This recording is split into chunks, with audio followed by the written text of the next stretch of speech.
Bem, boa tarde, gente. Nós estamos aqui na Sociedade de Estudos Espíritas Francisco de Assis, hoje, dia 5 de agosto de 2022. E nesse horário, das sextas-feiras, às 16 horas, nós estudamos essa obra, Obsessão e Desobsessão, de Sueli Caldas Schubert. Essa obra trata da profilaxia e terapêuticas espíritas, não é? E nós estamos estudando o capítulo 5, as várias expressões de um mesmo problema. E hoje nós vamos entrar num tema muito interessante chamado a autoobsessão, tá? A autoobsessão é um tema muito interessante e muito importante para todos nós. Então nós vamos aqui, antes de iniciarmos o nosso estudo, nós vamos fazer a nossa prece. O som tá bom para você, Márcia? Tá ótimo, Rose. Então, nós vamos começar, né? A nossa prece. Pai amado, Pai de infinito amor e misericórdia, estamos aqui reunidos, Senhor, em Teu nome, em nome de Jesus, para mais uma tarde de estudos, para mais uma tarde de reflexões.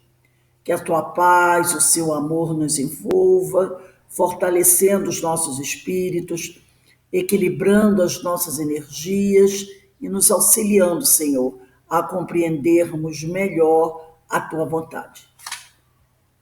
Que a Tua paz sempre habite este local, que a Tua paz esteja nos lares dos nossos irmãos aqui reunidos e que todos nós possamos nos dedicar profundamente ao estudo dessa doutrina abençoada.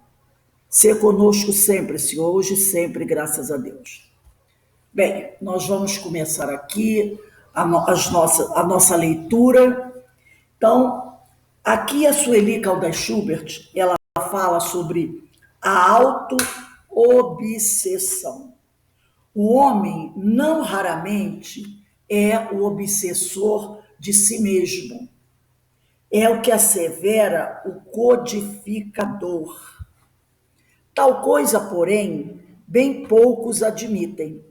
A grande maioria prefere lançar toda a culpa de seus tormentos e aflições aos espíritos, livrando-se, segundo julgam, de maiores responsabilidades. Então, isso é muito comum, né? Nós colocarmos a culpa das nossas atitudes, dos nossos equívocos na espiritualidade.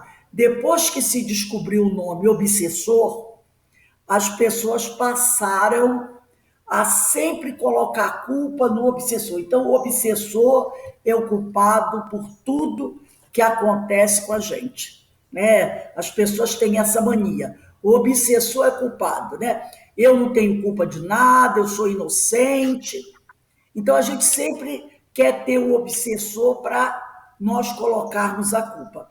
E aí a Sueli diz assim, Kardec vai mais longe e explica alguns estados doentios e certas aberrações que se lançam à conta de uma causa oculta, derivam do espírito, do próprio indivíduo. Então, Kardec ele vai dizer que alguns estados doentios e certas aberrações que a gente lança à conta do obsessor, né, derivam do espírito do próprio indivíduo. E aqui eu peguei esse trecho do livro Obras Póstumas, onde Kardec diz assim, cumpre também dizer que a miúde se atribuem aos espíritos maldades de que eles são inocentes.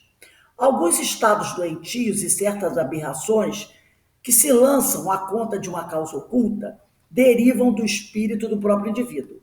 As contrariedades que de ordinário cada um concentra em si mesmo, principalmente os desgostos amorosos, dão lugar com frequência a atos excêntricos, que for errôneo considerar-se fruto da obsessão.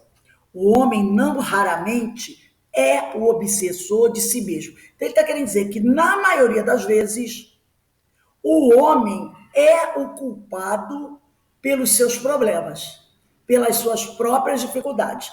E aí Kardec continua dizendo aqui: acrescentemos, por fim, que algumas obsessões tenazes, ele não está falando de obsessão simples, porque ele diz aqui, algumas obsessões tenazes, uma obsessão tenaz é uma fascinação, é uma subjugação, até uma possessão, né? Sobretudo em pessoas de mérito, fazem às vezes parte das provações a que essas pessoas estão sujeitas. Acontece mesmo que a obsessão, quando simples, é uma tarefa imposta ao obsediado, qual a de trabalhar pela sua própria melhora, né? Então, isso aqui é uma coisa que às vezes as pessoas não gostam de assumir, que elas são muitas vezes responsáveis pelos seus problemas. Ontem mesmo, quando essas conversas surgem, a gente nunca leva ao acaso. Eu estava conversando com a minha cunhada, ela veio me visitar. Ontem não, foi quarta-feira, né, que ela veio me visitar. E a gente estava conversando sobre isso, sobre as coisas que a gente reclama muito, muito mesmo, né? Coisas que aconteceram na vida da gente, mas que a gente sempre coloca a culpa no outro, ou no tempo, ou em alguma coisa.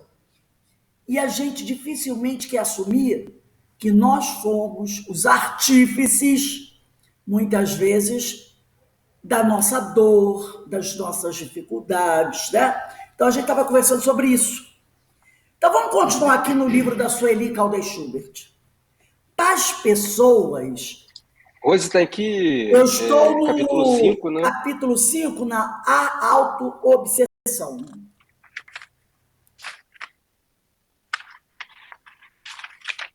Tá bom, obrigado.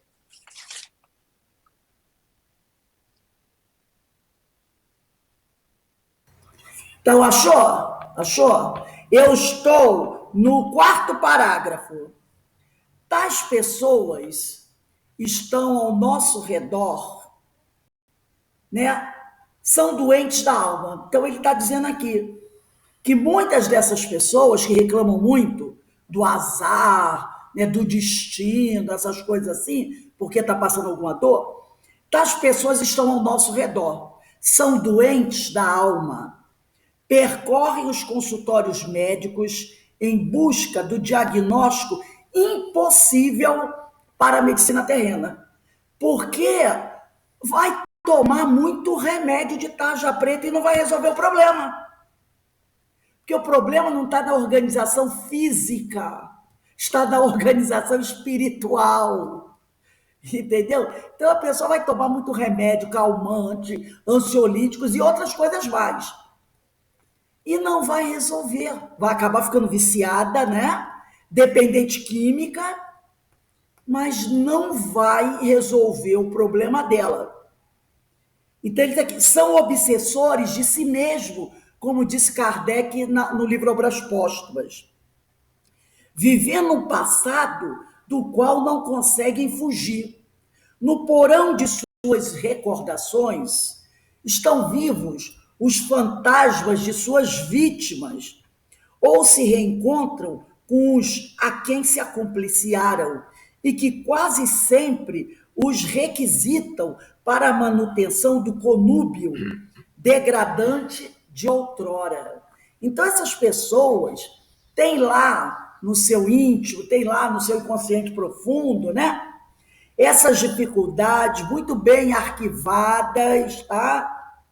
E quando eles fazem acessos dessa lembrança, é como se eles ligassem aquele plug que imediatamente, ó, faz contato com aqueles com quem elas se acompliciaram do passado e de quem elas foram algozes, muitas das vezes, né? E esses, ou então, nem algozes elas foram cúmplices, parceiros, não é? Aqueles pessoas que se reuniram, como existe até hoje, sempre ainda durante o tempo vai existir, para práticas, às vezes, de atividades nefastas. E, de repente, um deles hoje está encarnado e o outro está desencarnado. E aí, quando você começa a deixar vir esses pensamentos, você logo liga a tomada e aquele te encontra. É igual uma vez eu estava lendo num livro de um amigo espiritual, onde ele estava falando sobre isso. Quando nós encarnamos, é como se nós estivéssemos nos escondendo. Sabe um sistema que tem lá nos Estados Unidos de proteção a testemunhas? Quando um criminoso, né, normalmente é o FBI, coloca a pessoa no programa de proteção às testemunhas e diz para ela: você vai mudar de identidade, vai mudar de vida, você não pode nunca mais voltar às outras práticas. O sujeito até muda a profissão. Se ele é médico, não vai poder mais exercer medicina. Vai trabalhar como professor, outra coisa mais. Ele vai ter que se desligar totalmente de tudo aquilo que ele fazia. Muitas vezes ele vai ter que se afastar até da família. Vai levar só aquele núcleo com ele. Mas ele não pode entrar em contato com os amigos, com os vizinhos e com os parentes distantes. Vai ter que abandonar totalmente as práticas que ele fazia. Muda até de profissão, muda de identidade, muda de nome. Às vezes faz até uma plástica. Dependendo de quem o persegue, ele tem que fazer até uma plástica. Porque se aquele que o persegue é poderoso, ele vai fazer de tudo para encontrar o sujeito, e às vezes encontra. Mas muitas vezes, eu estava vendo até isso uma vez num programa documentário sobre o FBI. Sabe o que o FBI falaram? O que o pessoal do FBI falou? Que quando uma pessoa que está na proteção à testemunha, ela é descoberta, normalmente não é por falha do FBI. É porque a própria pessoa que está na proteção, de alguma forma, ela acessa alguma coisa da vida passada. Um parente, um amigo, ou ela volta a fazer algo que ela fazia antes. E isso é o suficiente para o seu perseguidor, que tem todo um esquema, muitas vezes, como isso é coisa de máfia, essas coisas assim, preparado para sondar a pessoa, ele capta e vai lá e encontra a pessoa. Então, é bem parecido. Quando você está encarnado, é como se você estivesse num programa de proteção à testemunha. Você vai reencarnar com uma nova cara, com um novo nome, às vezes até numa família diferente, né? E você vai estar ali tendo um tempo para promover uma transformação na sua vida, evitando aquelas práticas do passado. Mas aí, o indivíduo, esse amigo espiritual estava dizendo, muitas vezes ele está ali. E o obsessor, o adversário, está procurando ele no plano espiritual. Porque ele está na mesma faixa dele ainda. Se você buscar um processo de autoeducação, você vai sair da faixa dele, ó. Você vai subir. E ele vai ter dificuldade de encontrar. Mas se você permanecer aqui, na mesma faixa, não buscar a melhora, vai ter uma hora que você vai cair. Você vai voltar às práticas antigas. Quando você volta às práticas antigas, aonde ele estiver, ele, ó, captou você. E é tipo assim, ele dizia assim, te encontrei. Você botou uma máscara, mas o seu pensamento continua o mesmo. E eu encontrei você. Entendeu? É isso aí o que o pessoal do FBI falou. Normalmente, quando o programa, quando acontece daquele que está escondido ser encontrado, não é tanto por falha do programa, mas é porque a pessoa que está no programa de proteção de testemunhas, ela volta a alguma prática antiga, ou então ela volta a procurar alguém da sua vida passada. E basta isso. Entendeu? Então é mais ou menos parecido. E aí, quando acontece isso, o obsessor nos encontra. E nos encontrando, ou ele vem buscar uma vingança, né? Eu ia dizer uma vendetta, né?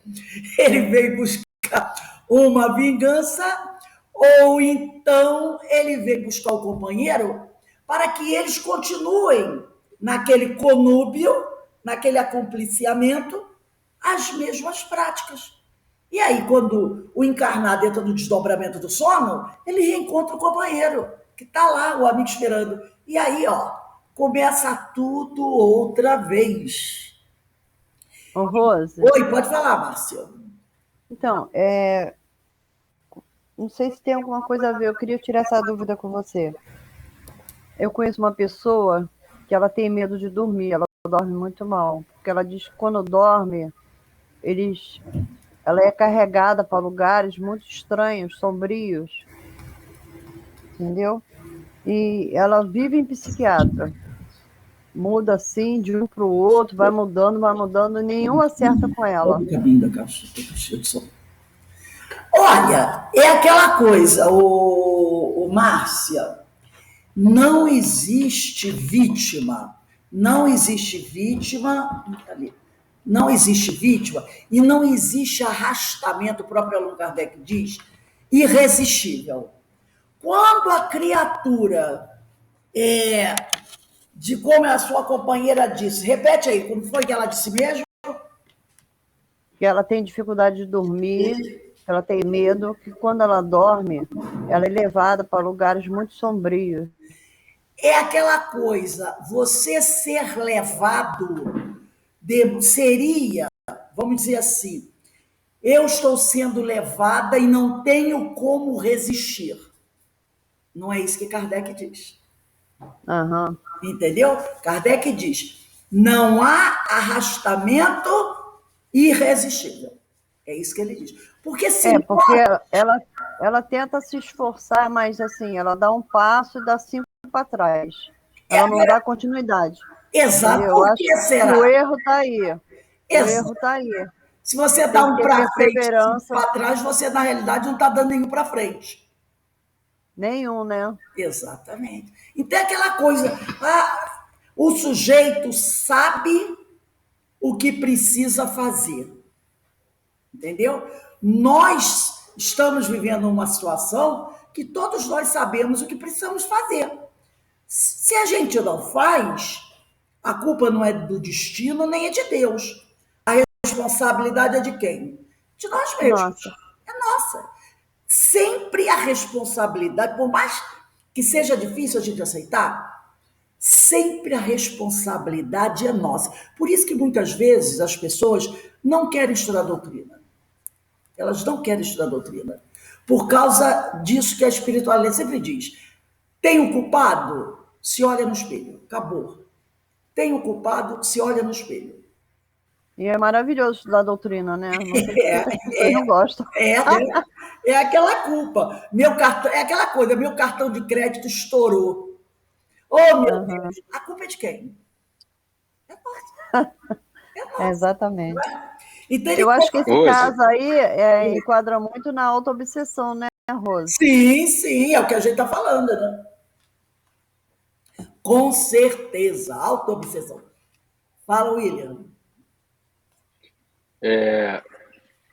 mas eu acho que assim, acredito eu que a autoobsessão não deve existir sozinha, né?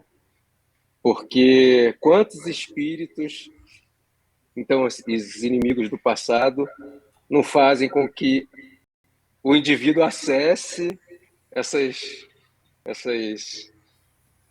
fraquezas, né, dificuldades dela, e ela começa então a se punir.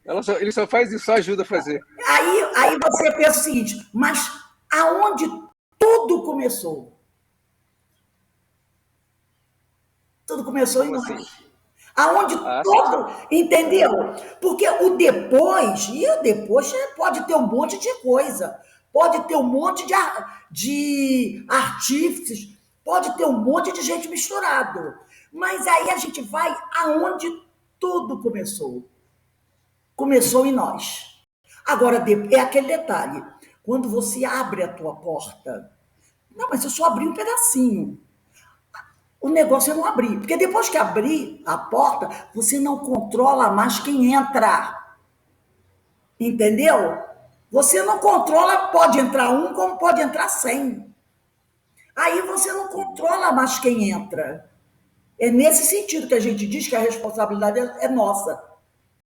Aí ela diz aqui, ó, os auto-obsidiados, eu estou no livro da Sueli, os auto-obsidiados graves e que se apresentam também subjugados por obsessões lamentáveis, então ela diz que tem o a auto-obsessão leve e a grave. Se tem grave é porque tem a leve, né? Então, os graves, e que se apresentam também subjugados por obsessões lamentáveis, né? São os inimigos, as vítimas ou os comparsas a lhes baterem as portas da alma. Então, aquele que está numa auto-obsessão grave, tá? E que se apresenta subjugado por possessão, fascinação, são aqueles que estão recebendo a visita, né, dos inimigos, das suas vítimas ou dos comparsas a lhes baterem as portas da alma. Então, mas a minha dúvida era exatamente. A minha dúvida era bem simples, era só para saber se a auto-obsessão ela não existe sozinha, né? Ninguém diz, não, só eu me obsedio e pronto, ninguém mais me obsedia, entendeu? não, Eu acho que muitas vezes a auto-obsessão é disparada por um obsessor externo. não. Olha, a auto-obsessão, ela inicia na sua indisciplina. Na sua indisciplina. Agora, depois, ela vai ser agravada pelos outros. Porque ela é a auto-obsessão. É você que começa o processo. Rose, Fala. auto-obsessão tem a ver com culpa? É um dos gatilhos. Um dos gatilhos. Pode ser a culpa. O remorso, né? É um dos gatilhos. Depois que ela disparou, aí, meu filho, vai vir um monte de coisa em cima. Mas normalmente ela inicia em nós. Por isso. Aí fica mais difícil, né? Para Por isso que Kardec falou no livro Obras Póstumas. O homem, não raramente, é o obsessor de si mesmo. Por isso que ele disse aqui. E aqui ela diz aqui, continua. Mas existem também aqueles que portam auto-obsessão sutil, mais sutil de ser detectada. É, no entanto, moléstia que está agraçando em larga escala atualmente. Então, tem a tal da obsessão mais sutil que as pessoas nem perceberam. Nem perceberam. Aí depois ela diz aqui, um médico espírita disse-nos, certa vez, que é incalculável o número de pessoas que comparecem aos consultórios queixando-se dos mais diversos males, para os quais não existem medicamentos eficazes, e que são tipicamente portadores de autoobsessão. São cultivadores de moléstias fantasmas, isso tem muito, né? Vivem voltados para si mesmos, preocupando-se em excesso com a própria saúde ou se descuidando dela, descobrindo sintomas, dramatizando as ocorrências mais corriqueiras do dia a dia, sofrendo por antecipação situações que jamais chegarão a se realizar. É o famoso, eu brinco dizendo assim, é aquele que tem a bola de cristal. Entendeu? Não vai dar certo. Vai acontecer isso, isso, isso e aquilo. Aí você diz, para com isso. Você não sabe, não vai. E fica, às vezes, uma semana. Às vezes o negócio está para acontecer daqui a 15 dias, um mês. A pessoa fica um mês antes reclamando, dizendo o que vai acontecer. O pior é que quando você faz isso, você pode estar traindo mesmo, para não acontecer aquilo. Sabe por quê? Foi o que um amigo espiritual uma vez falou. Ora, você está querendo que aconteça o mal. Você está dizendo que ele vai acontecer. Né? Às vezes é uma coisa boa, mas você já fica dizendo, não vai dar certo. Não vai dar certo. Não vai dar certo. Aí o amigo espiritual diz, não, ele está traindo o mal. E é bem provável que não dê certo. Porque a pessoa não quer que dê certo. Ela não quer que dê certo. Às vezes ela não quer que dê certo para ficar na tal da vitimologia. Porque se der certo, ela vai reclamar de quê? E quando dá certo, ela observa bem para encontrar alguma coisa, para ela dizer, não, aconteceu, mas, porém, entendeu? São aquelas pessoas que parece que querem atrair o mal para si. Não querem que a coisa dê certo, sabe? É uma coisa terrível isso, é uma coisa terrível. E ele diz aqui, dramatizando as ocorrências mais corriqueiras do dia a dia, sofrendo por antecipação, é a tal da preocupação. O sujeito fica se ocupando previamente, é a palavra preocupação, pré-ocupação. Então, ela fica ocupando a mente antecipadamente com algo que às vezes nem vai acontecer. Esse é uma pessoa que se auto-obsidia. Aí ele diz aqui, flagelando-se com ciúme, a inveja, o egoísmo, o orgulho, o despotismo e transformando-se em doentes imaginários, vítimas de si próprios, atormentados por si mesmos. Esse estado mental abre campo para os desencarnados menos felizes, que dele se aproveitam para se aproximarem, instalando-se aí sim o desequilíbrio por obsessão. Porque quando você começa nessa preocupação, tá? Nessa flagelação, você está fazendo o quê? Aquilo que nós falamos, abrindo a portinha. Aí vem uma nuvem de gafanhotos e invade. E aí você vai entrar num desequilíbrio. E aí, dependendo da situação, muito grave. Mas aonde tudo começou? Nessa sua autoflagelação. E muitas vezes, porque a pessoa diz assim, não estava no teu prognóstico daquela encarnação. Não estava. Você reencarnou para ter uma reencarnação normal, resolver umas coisinhas aqui, outra ali.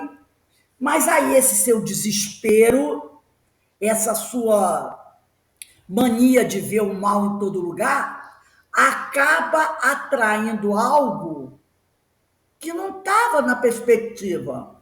Ou que talvez poderia surgir muito mais tarde, quando até você tivesse mais fortalecido e teria condições de evitar. Mas aí o troço vem muito antes, pegando você ainda frágil, por sua própria culpa, por antecipar situações. Eu trouxe aqui, vou partilhar aqui um ecrã com vocês.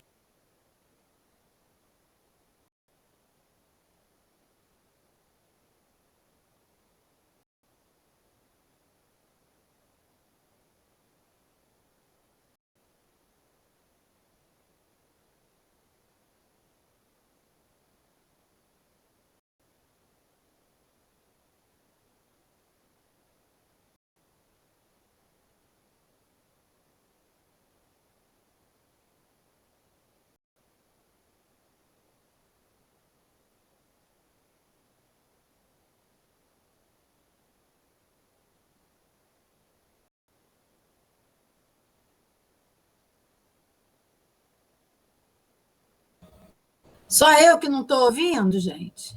Não, ela está sem som. E agora, vocês estão me ouvindo?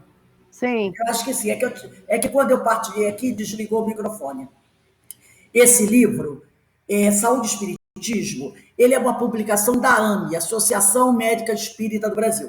Ele é uma reunião de vários artigos escritos pelas pessoas assim, com maior conhecimento doutrinário. Tá? Eu tirei desse livro um trecho de um artigo da doutora Marlene Rossi Severino Nobre.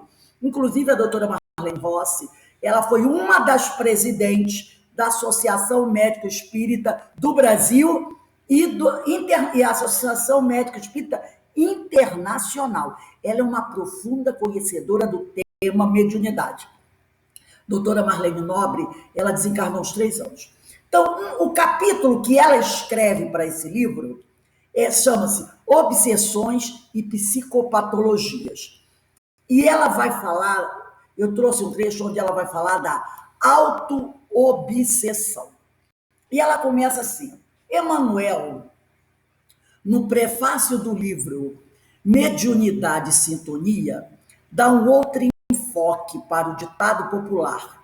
Dize-me com quem andas, que dir-te-ei quem tu és.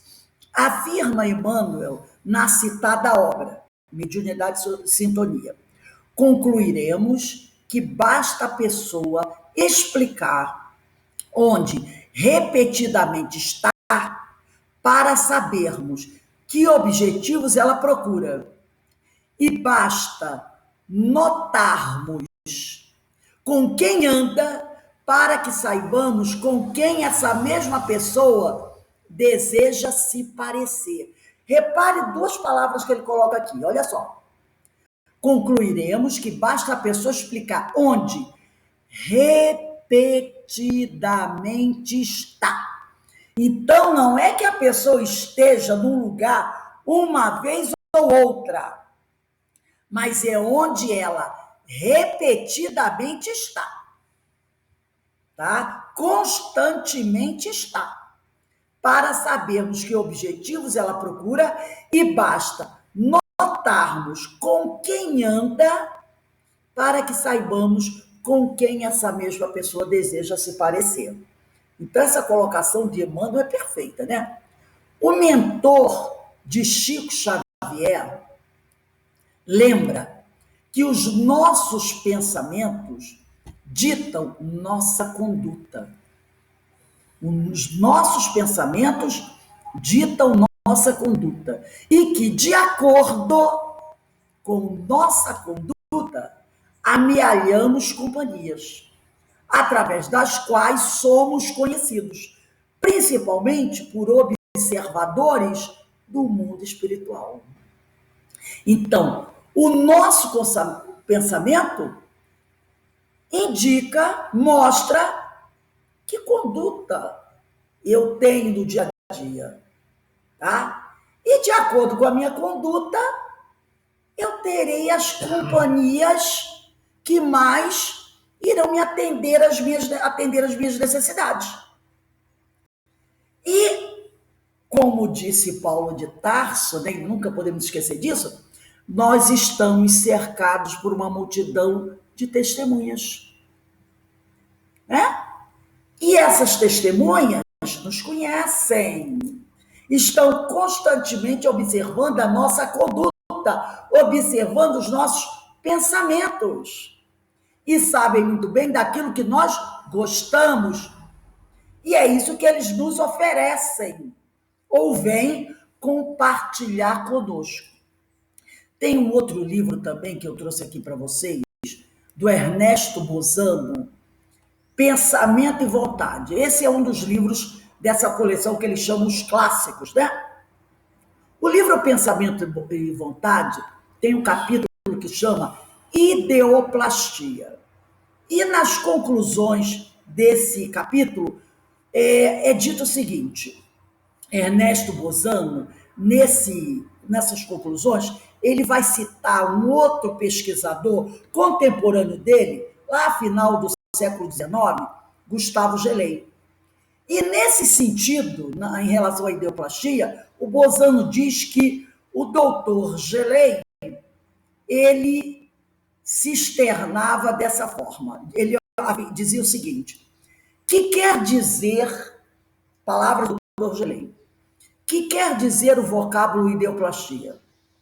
Quer dizer moldagem da matéria viva feita pela ideia. Olha só. Moldagem, modelagem da matéria viva feita pela ideia. Então, ele está querendo dizer que a nossa ideia modela a matéria. A noção, continua o doutor Gelei, da ideoplastia imposta pelos fatos é capital. E aí o Ernesto Bozano vai dizer o seguinte: a ideia não é mais um atributo, um produto da matéria. Ao contrário, a ideia é que modela a matéria e lhe confere a forma e os seus atributos. Que matéria é essa? Essa matéria é o fluido. Entenderam? Essa matéria que ele está falando aí é o fluido. A ideia é que vai modelar o fluido e lhe conferir a forma e os seus atributos. Aí continua Ernesto Bozano citando agora o Camille Flammarion. Ele diz assim: disse o Camille Flammarion no seu livro admirável As Forças Naturais Desconhecidas, que estas manifestações confirmam o que ao demais sabemos, isto é, que a explicação puramente mecânica da natureza é insuficiente. E existe no universo alguma coisa outra, além da pretensa matéria. Não é a matéria que rege o mundo, mas um elemento dinâmico e psíquico. Sim, as materializações ideoplásticas demonstram que o ser vivo não pode considerar-se um simples complexo celular. O ser vivo não pode se considerar esse corpo que nós temos. Ele, o ser vivo, aparece-nos antes de tudo. É o espírito, como um dínamo psiquismo. E o complexo celular que lhe forma o corpo não é mais que um retrato ideoplástico desse dínamo psiquismo. Então, o ser vivo, vamos dizer assim, né, usar uma palavra que não define bem, mas é o que nós temos, é energia. É energia. E é essa energia que forma esse corpo. Entendeu? Então, esse corpo é o retrato ideoplástico desse dínamo psiquismo. Então, essa ideia é que vai modelar a matéria. Vamos pensar o seguinte: o sujeito está para reencarnar. Então, o espírito, acompanhado do seu perispírito, precisa de um corpo físico. Como está no Livro dos Espíritos, o espírito vai lançar mão do fluido, dos elementos daquele planeta onde ele vai reencarnar, e a partir dali ele forma o seu corpo físico, não é? E também a partir desses elementos ele vai primeiro formar camadas para o seu perispírito. Pensa o seguinte: Jesus não tinha, ele tinha um corpo mental, ele não tinha mais o perispírito como eu, vocês, nós possuímos, com várias camadas. Mas para reencarnar, ele tem que seguir a lei. Então ele precisou se aproximar do planeta Terra, lançar mão dos elementos desse planeta, formando assim, né, adensando o seu perispírito, para que assim ele pudesse formar o seu corpo físico. Não foi isso que nós aprendemos? Olha aqui, eu vou dar uma olhadinha aqui, ó. Livro dos Espíritos, parte 2, capítulo 1. Perispírito. Item 93, do Livro dos Espíritos. O espírito, propriamente dito, nenhuma cobertura tem, ou como pretende alguns, está sempre envolto numa substância qualquer. Pergunta de Kardec. Aí os espíritos dizem: envolve uma substância vaporosa para os teus olhos, mas ainda bastante grosseira para nós. Assaz vaporosa, entretanto, para poder elevar-se da atmosfera e transportar-se onde queira. Questão 94. De onde tira o espírito seu invólucro semimaterial? As camadas que vão adensar o seu perispírito. E os espíritos respondem: do fluido universal de cada globo. Razão porque não é idêntico em todos os mundos. Passando de um mundo a outro, o espírito muda de envoltório como mudais de roupa. Aí tem a pergunta. Assim, quando os espíritos que habitam mundos superiores vêm ao nosso meio, tomam um perispírito mais grosseiro, é necessário que se revistam da vossa matéria, já o dissemos. Então, é isso que acontece. Entendeu? Essa ideia forma o corpo. E esse corpo não é mais que um retrato ideoplástico desse dínamo psiquismo.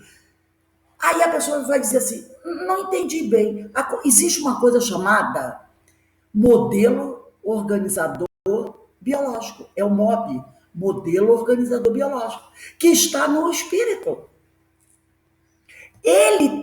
O espírito lança a mão desse modelo organizador biológico para formar o seu corpo físico. Por quê? O corpo não nasce com a perna na cabeça e a mão no pé. Porque existe um modelo organizador biológico mostrando como um corpo vai se formar em 9 meses. Agora, só fugindo um pouquinho, não é fugindo. Quando o espírito comete muitos equívocos, e um deles é o suicídio, ele pode desequilibrar energeticamente esse modelo organizador biológico. Então, muitas vezes, o espírito está programado à reencarnação. E ele vai começar, entendeu? Esse ser vivo, ele vai começar a montar, tá? Como ele diz aqui, o corpo não é mais que um retrato ideoplástico. Mas acontece que o padrão está em desequilíbrio energético. Então, muitas vezes, aquela gestação daquele corpo chega a 2, 3 meses e não segue adiante. Aí vem o tal do aborto espontâneo, essas coisas assim. Mas ele iniciou já um processo. Dali passado um tempo, novamente vem ele. Às vezes a gestação vai até os 5, 6 meses. Não dá certo. Outras vezes ele até chega aos 9 meses. Não consegue, mas ele está tentando colocar as coisas no lugar. Outras vezes ele consegue. E a criança nasce. Aí quando o médico olha, com várias deformações físicas. Mas ele já conseguiu completar o tempo. Por isso que se tem que tomar muito cuidado com essa questão hoje, às vezes, através da medicina, a mãe consegue já, através de algumas ultrassonografias, saber que aquela criança que está sendo gestada traz deficiências. E tem alguns que desejam fazer o aborto antes de completar os 9 meses. Por quê? Porque aquela criança tem condições de nascer com várias deficiências. A pessoa fica preocupada com o corpo. Só que aquele corpo não define o espírito. É um trabalho que ele vem realizando, às vezes, há muito tempo, para tentar completar uma reencarnação. Mesmo que o corpo venha com problemas, Mas se ele conseguir completar aquela reencarnação, é uma vitória para ele. O corpo nasceu com sequelas, isso é só um corpo. Isso não é o espírito, é o corpo. Ele está montando o quebra-cabeça. Que foi aquele famoso, alguém pegou a caixa do quebra-cabeça e jogou para o alto. As peças caíram para tudo quanto é canto. Ele agora tem que reunir essas peças. Vai dar trabalho, mas um dia ele vai conseguir.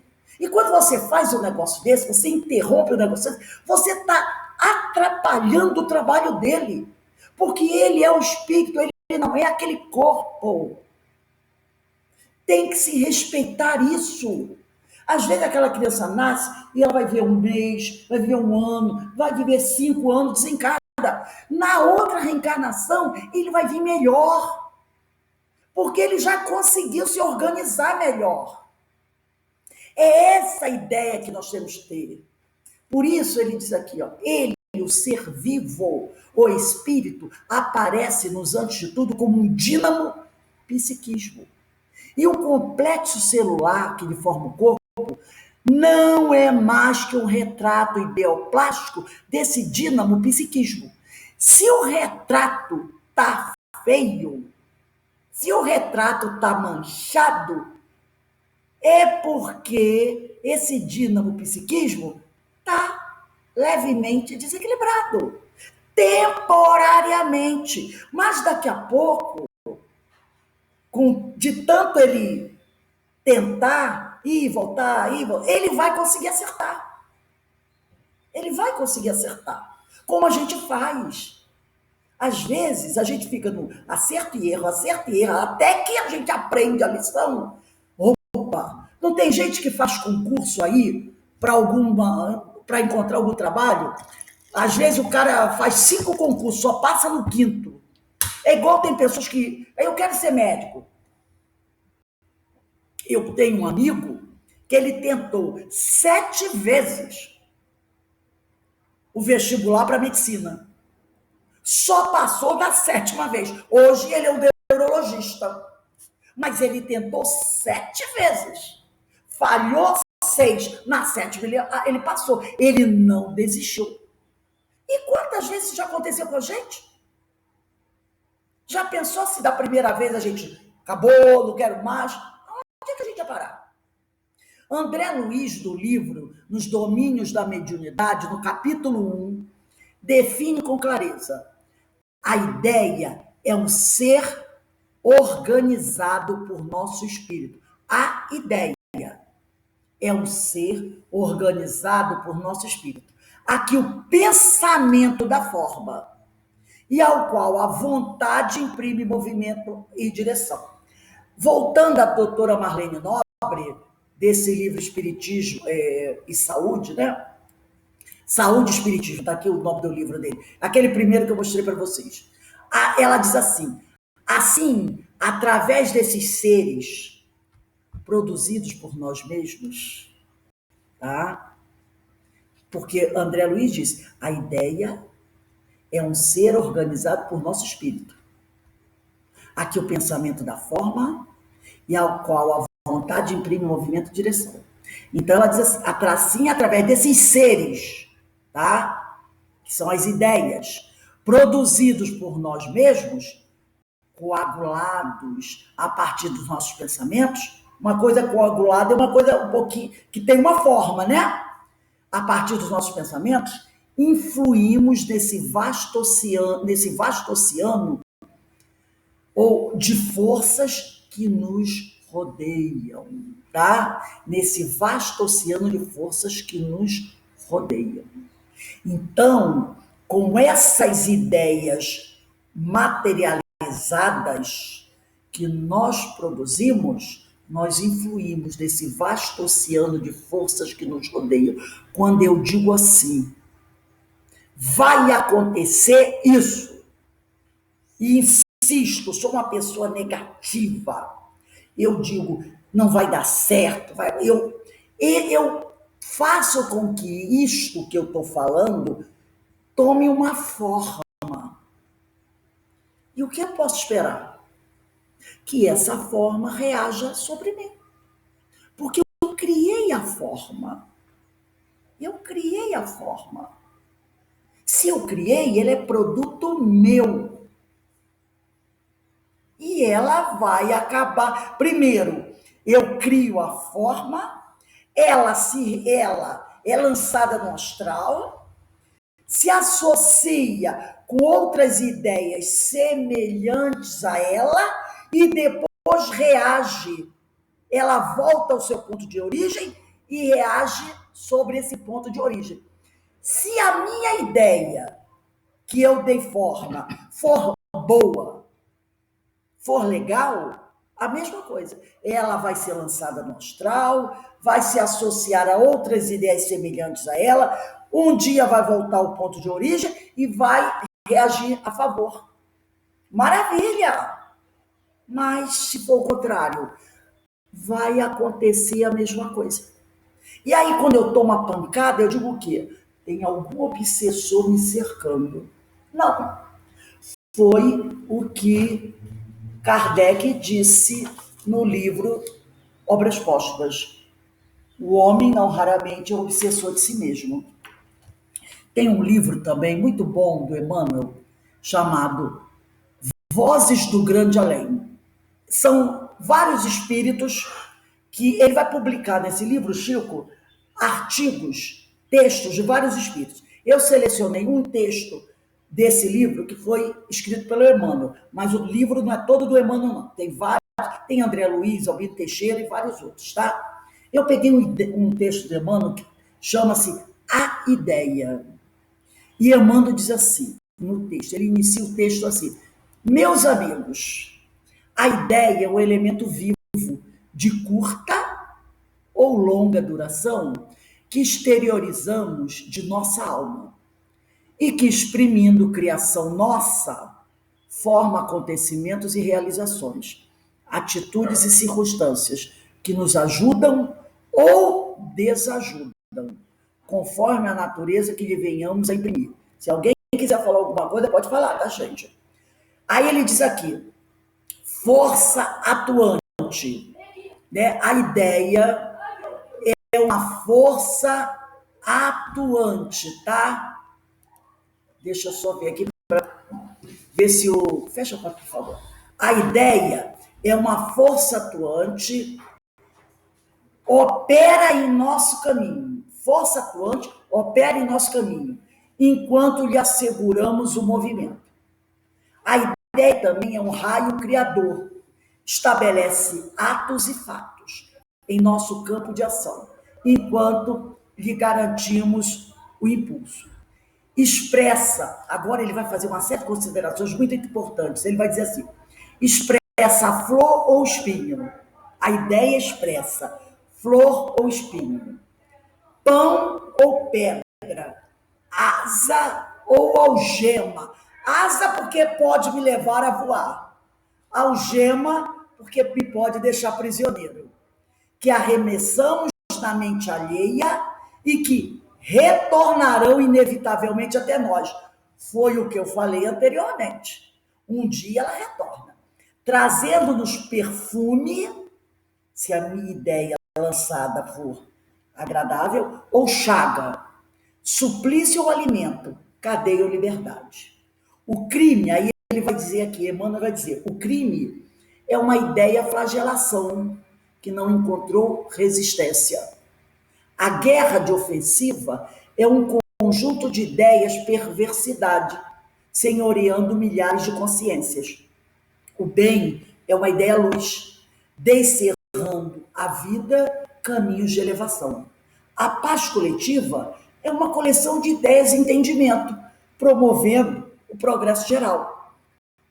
É por essa razão que o Evangelho representa uma glorificada equipe de ideias de amor puro e fé transformadora, que Jesus trouxe à esfera dos homens, erguendo-os para o reino divino. Então, olha que beleza, aí, quando a gente começa a pensar no Evangelho. O Evangelho representa uma glorificada equipe de ideias de amor puro e fé transformadora. que Jesus trouxe à esfera dos homens, erguendo-os para o reino divino. Não foi apenas a ideia de amor puro e fé de Jesus, mas também de outros Cristos, que junto de Jesus trabalharam pela formação do planeta.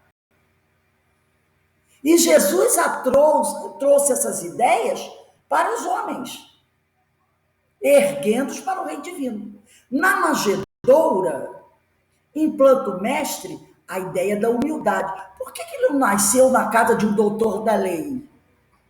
Na carpintaria nazarena, onde ele aprendeu a carpintaria com o pai José, traça Jesus a ideia do trabalho. Nas bodas de Caná, aonde ele pela primeira vez se apresentou, né, na produção de um fenômeno, seguindo a orientação da mãe, que a mãe disse: faze tudo o que ele vos disser. O que ela quer dizer aquilo para a gente? Que era para a gente trazer a água, botar ali para ele transformar em vinho? Não. Ela olhou para aqueles e disse: façam tudo que ele vos mandar. Aí eles trouxeram a água, não é? Mas aquela mensagem é para a gente. Façam tudo o que ele vos disser. Então ela está dizendo assim, ó, sigam os ensinos dele, façam tudo o que ele vos disser. É isso que ela está dizendo. Então, nas bodas de Caná, anuncia a ideia do auxílio desinteressado à felicidade do próximo. Ele não transformou água em vinho, porque ele estava no casamento de um amigo. Se ele foi ao casamento, o noivo, né, quem estava se casando era amigo dele. Então ele vai transformar água em vinho para atender a um amigo, porque o amigo não ficasse mal frente aos convidados da festa. Ele fez aquilo desinteressadamente. No socorro aos doentes, ele cria a ideia da solidariedade. No sermão das bem-aventuranças, plasma a ideia de exaltação dos valores, bem-aventurados os aflitos, bem-aventurados os bons, bem-aventurados, lembra? No sermão das bem-aventuranças, plasma a ideia de exaltação dos valores imperecíveis do espírito, das virtudes, sobre a exaltação passageira da carne. No Tabor, quando Jesus vê se materializar no alto Moisés e Elias, revela a ideia da sublimação. No Jardim das Oliveiras, quando ele será preso, não é? Esculpe a ideia da suprema lealdade a Deus. Ele não fugiu. Ele ia ser preso porque ele foi fiel à mensagem que o Senhor lhe confiou. Na cruz da renunciação e da morte, irradia a ideia do sacrifício pessoal pelo bem dos outros. Pai, perdoai-lhes, porque eles não sabem o que fazem. Como bênção de ressurreição para a imortalidade vitoriosa. Nos mínimos lances do apostolado de Jesus, vemos-lo associando verbo e ação no lançamento das ideias renovadoras com que veio redimir o mundo. E é por isso que, em nossas tarefas habituais, precisamos selecionar em nossas manifestações as ideias que nos possam garantir saúde e tranquilidade, melhoria e ação. Então, Emmanuel aqui é cirúrgico. Ele está dizendo para a gente, nas tarefas habituais, selecionem as ideias na mente de vocês para poderem depois materializar essas ideias para garantir a vocês saúde e tranquilidade, melhoria e ascensão. Não nos esqueçamos, diz Emmanuel, de que nossos exemplos, nós estamos cercados por uma multidão de testemunhas, como disse Paulo.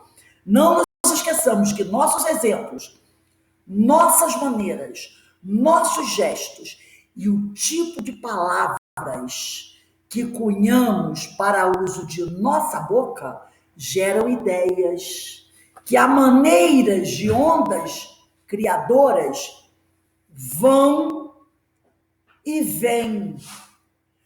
partindo de nós para os outros e voltando dos outros para nós. Olha o bumerangue aí.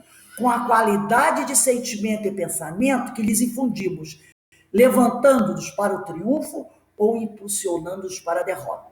Aqui eu queria falar uma coisa. Às vezes a pessoa diz assim: eu estou sozinho em casa, eu posso falar o que eu quiser. Aí o Emmanuel disse assim, ó: não nos esqueçamos que nossos exemplos, nossas maneiras, nossos gestos e o tipo de palavra, porque a palavra o que é? É a materialização do pensamento, né?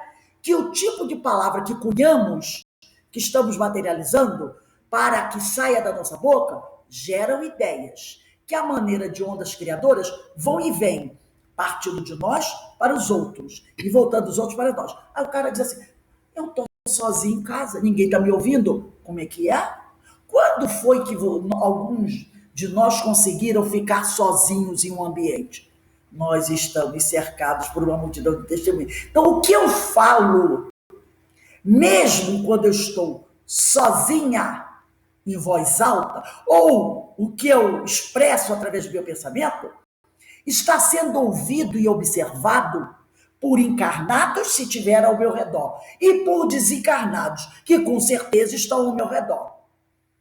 E eles vão assimilar o que eu estou pensando e o que eu estou falando. E essa palavra, a maneira de onda criadora, vai e vem, partindo de nós para os outros e voltando com a qualidade de sentimento e pensamento que lhes infundimos. Se infundimos dela pensamentos bons, sentimentos bons, maravilha. Se infundimos sentimentos ruins, temos problema. E aí, levanta-nos para o triunfo ou para a derrota. E ele vai encerrar dizendo assim: evitemos o calão. Calão é o palavrão. Evitemos ficar falando palavrão, a queixa, a irritação, o apontamento insensato, que muitas vezes é a maledicência, a gíria deprimente, certas expressões preconceituosas e a frase pejorativa, não apenas em nosso santuário de preces, mas em nosso intercâmbio vulgar, no nosso dia a dia com as outras pessoas. Porque, diz Emmanuel, toda expressão conduz à inspiração, conduz o sentimento, e pagaremos alto preço pela autoria indireta do mal. Somos hoje responsáveis pela ideia do Senhor, do círculo de luta que nos situamos. Nós somos espíritas, outro irmão é católico, outro é evangélico. Se somos pessoas religiosas, nós trazemos na nossa mente a ideia do Senhor, que são os ensinos do Evangelho, no círculo de luta em que nos situamos. E é indispensável viver à procura do Cristo, para que a ideia do Cristo viva em nós. Se eu vivo sempre procurando Cristo, a ideia que o Cristo trouxe está em mim. Está em mim. Esse texto de Emmanuel é maravilhoso, gente. É maravilhoso. Tá? Eu acho, depois, se vocês puderem, eu vou mandar isso para vocês, leiam outras vezes, que isso é capital. E aqui, já encerrando, né, o nosso texto, eu volto à doutora Marlene Nobre, autora do livro Saúde e Espiritismo. Dona Marlene já desencarnou, como eu falei anteriormente. Ela disse assim: desse modo que disse Emmanuel, nossas ideias exteriorizadas criam imagens tão vivas quanto desejamos. Como nossas ações são frutos de nossas ideias, geramos a felicidade ou a desventura para nós mesmos. Então, ó, desse modo, nossas ideias exteriorizadas criam imagens tão vivas quanto desejamos. Como nossas ações são frutos de nossas ideias, olha só, nossas ações são frutos de nossas ideias, geramos a felicidade ou a desventura para nós mesmos. O encarnado, que somos nós, pode assim ser perseguido por si mesmo, devido às suas próprias criações mentais. Então, Então, o encarnado pode patrocinar a sua autoobsessão devido às suas criações mentais. E aí a gente encerra com a palavra de Kardec no livro Obras Póstumas, primeira parte, item 58, que tem por título Manifestações dos Espíritos. O homem, não raramente, é o obsessor de si mesmo. E tudo isso acontece dessa forma como nós trouxemos esse texto aqui. E aí a gente volta a dizer como nós iniciamos. Reclamar de quem? Não é? Reclamar de quem? Como diz o outro, o plenário está aberto. E aí, Willy? E aí, Verinha?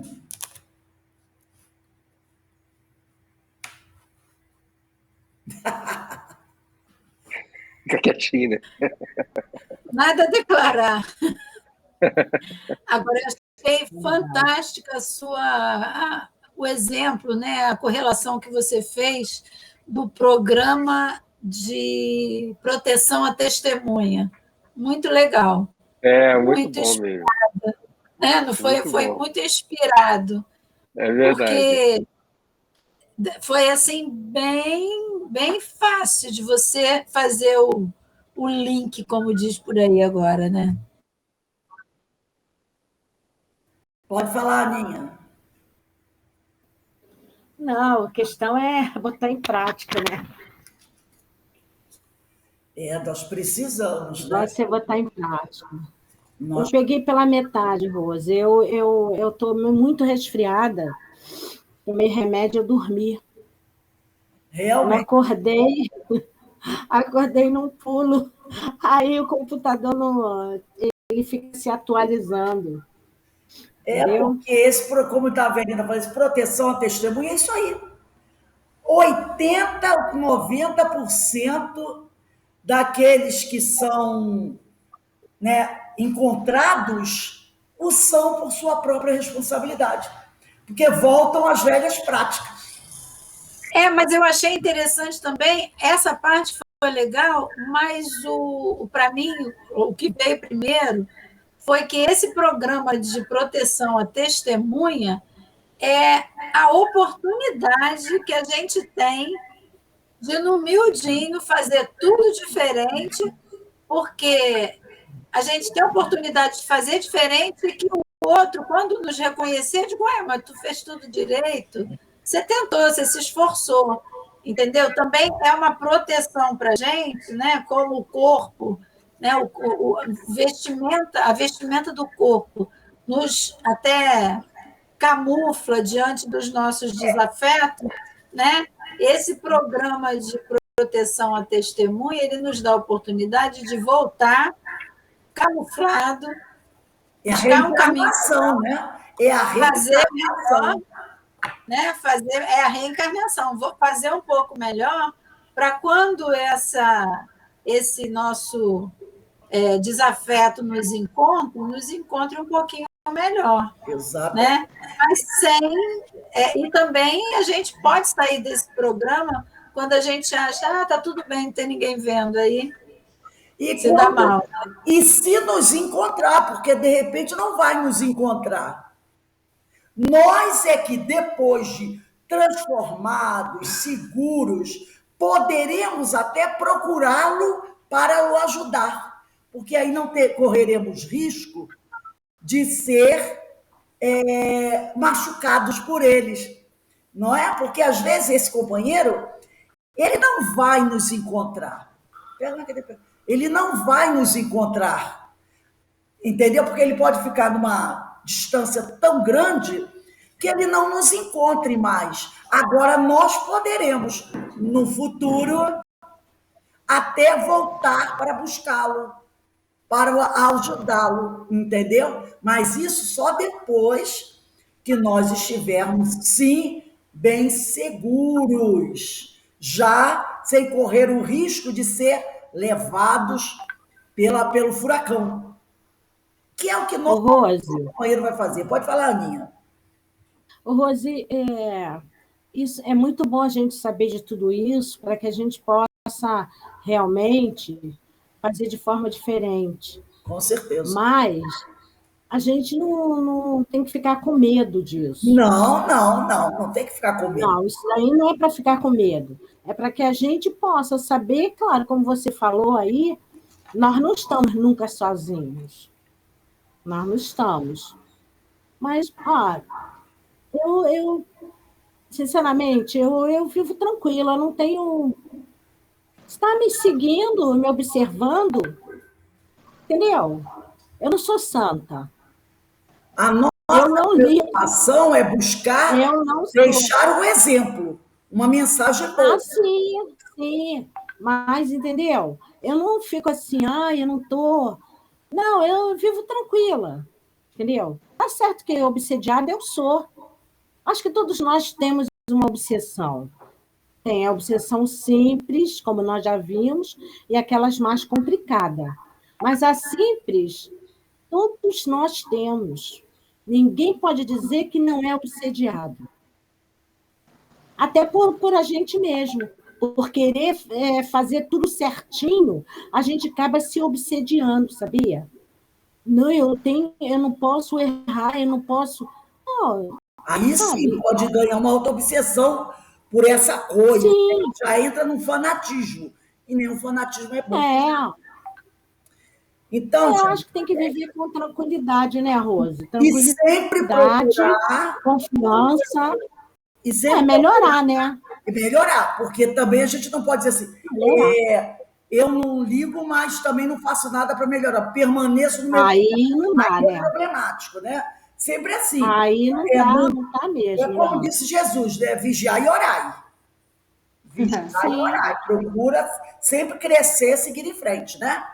Então, gente, nós Eu vamos. achei, eu porque, achei, ô, Rose, Rose, tem gente que abandona a mesa mediúnica, entendeu? Então, se o espírito falar, olha, você, o cara, eu vou te seguir, eu vou te seguir. Falou que Sai vai te correndo, seguir, cara, sai correndo. vou me embora, eu não volto mais aqui, não é?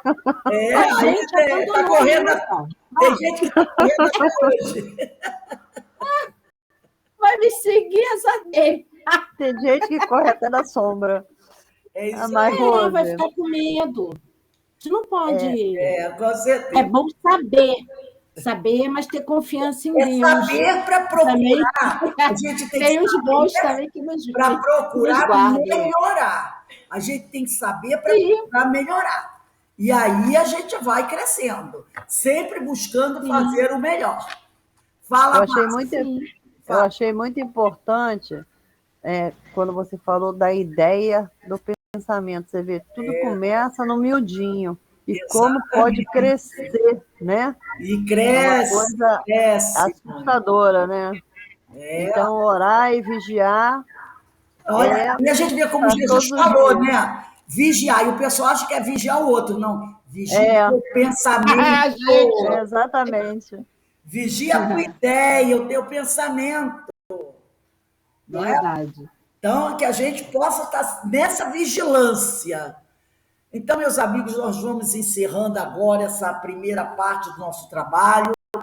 Daqui a uns 20 minutinhos, a gente vai começar a estudar as parábolas de Jesus, que também traz muita coisa para o nosso aprendizado, tá? Eu vou pedir aqui para a nossa irmã Verinha fazer a nossa prece de agradecimento. Verinha, faz a nossa prece aí, por favor.